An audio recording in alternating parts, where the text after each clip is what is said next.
Hey everyone, welcome back to the channel. And here we are working on Wednesday Addams from the show.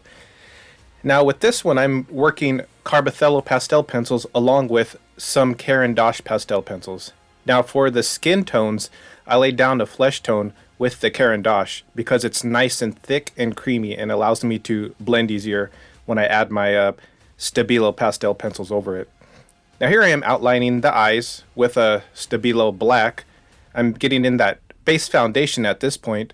It's sort of like painting, because at this point what I'm doing is I'm kind of just blocking in. And then I'll start adding my final details after I finish the block-in stage. Now when you're blending pastel pencils, you don't have to press so hard on them because they lay on the paper like buttery smooth. So it's very easy to blend. That's why I prefer them over colored pencils. Now the techniques I use, the foundation for the techniques that I use can be applied with colored pencils. It's just a little bit harder to blend with them, only because colored pencils have a waxy feel to them. It's like a hard wax, and pastel pencils is like a soft powder. So that's why I prefer them. So if you do work with colored pencils, give pastel pencils a try, and you may love them, because I used to work with colored pencils. Now here I am working on the lips. I'm adding a little bit of black to darken that red tone down. As you see, I'm layering down a little bit of a skin tone and a red tone for the lips. Now a little bit of browns there for the shadows in the face. Now when you're doing shadows on skin tones, if you need dark shadows, it's okay to use black, but don't overdo it. Because on this one I did need some dark shadows on the left side of her face. So I did add just a touch of black to darken up the brown tone just a little bit, but not much. So I used it to pretty much create a very dark brown color. And here I am adding some more skin tones to the face and lightening up those skin tones with the light cream. So I lay down my flesh tone and then I lighten it up with a light cream. And there you see I am working on the neck area, adding those flesh tones and adding a little warm colors, pinks to be exact. So if you want to warm up the skin, I use a lot of pinks.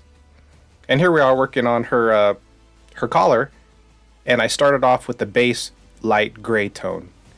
And because there's a little bit of texture in it, I'm going to start adding my lighter tones on top of that. And you see there how it starts adding that nice texture to it. Adding a few more highlights and adding a little bit of purplish blue color to give it a nice tint from the light reflection coming from the left side of her face. And we are continuing to work on to the other collar. Oh, okay, now we're getting on to the hair. Now, since there was so much black in this area, I decided just to use some black gesso diluted with some water just to get that base tone in, because there was so much here that I didn't want to color the entire thing in pastels.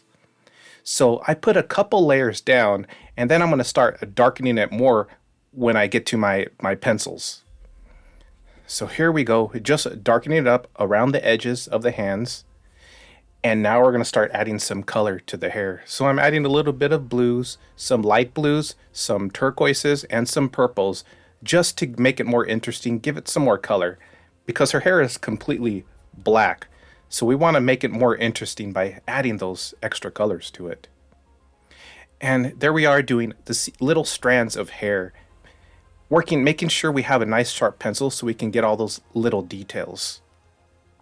Some people, a lot of artists, they don't like adding the little pieces of hair, but it really makes a difference in your art if you just take a little bit more time and draw a few little of those strands of hair, and it changes your entire picture. Now the full tutorial for this piece is available on my Patreon channel, and that tutorial is 2.5 hours long. And of course I go into greater detail in explaining the process to create this painting. And I also explain to you how I was able to achieve the proportions, which isn't hard at all. Once you see how I do the proportions for my drawings, you're going to be blown away. It's not that hard. I was able to pencil in this entire drawing in 1 hour. It was about 45 minutes to 1 hour. And it was ready to start coloring. So come join my Patreon and check it out. The link is in the description below, and the link is also in on the video towards the bottom. patreon.com/artofgarduno. Now here we are working on the hands, layering that skin tone, and I'm getting those little blacks in between her fingers, making sure I get all those areas nice and dark. All right, and there we go, doing those black fingernails and a little bit of light reflection. Adding a little bit of reddish brown to warm up those knuckles, because we do know in the extremities there's more blood in that area, so it makes the color more warm. So we're doing the same thing over here, adding that flesh tone with some highlights and your reddish brown and a little bit of dark brown, just to show the anatomy and musculature in her fingers, in her hands, in arms. I drew in a little bit of those wrinkles in her knuckles, so it gives me a guide to where it's going to go when I start shading them in. So here we are doing the same thing, adding a little bit of skin tones, some darker tones. And hands can be difficult sometimes, even for me, after drawing for many, many years. You just got to take your time with it. Don't rush through it. Make sure everything, all the anatomy looks correct. And doing a little bit of the knuckles, we're going on to Thing's hand, when we're doing the same process, except this time he's got some scarring. So I'm going to put in a little bit of that scarring down, so it give me a guide to when I shade it later on. Going over, drawing the little veins and the bones in his hands, and doing the same thing, a little bit of white for the highlights. Now when you're using white for highlights, make sure you use it at a minimum. Don't use too much white. Only on the brightest parts of your character's skin and highlights. And there we are, adding some more blues, getting some more reflection from the light source that's coming on her left and right side. And I'm using a few different shades of blues, I think about 4 or 5. And I'm also mixing that with some purple. As you can see, there's a little purple there. And now I'm using a colored pencil to draw in those little patterns, because they're so fine that the colored pencil is a harder tip, and it makes it easier to sharpen the lead and get those little details. Now here we are with the pan pastels, adding some of the background, and this will help me cover this background area much faster than using pencils. So I'm just using my little detailer sponge right there, and all these tools you can get on Amazon, very easy to find. And that's called the soft tool and the oval brush, and we're getting close to finishing this painting, adding a few more highlights there, and we are almost done.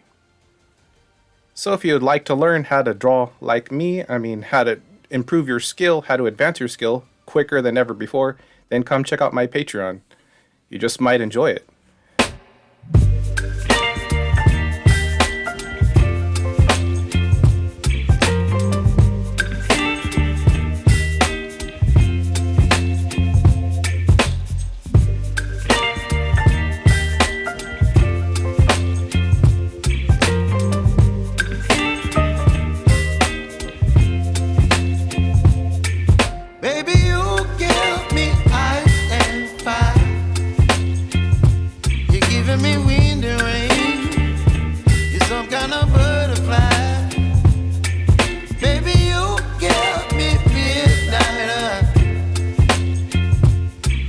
My appetite, don't leave me here.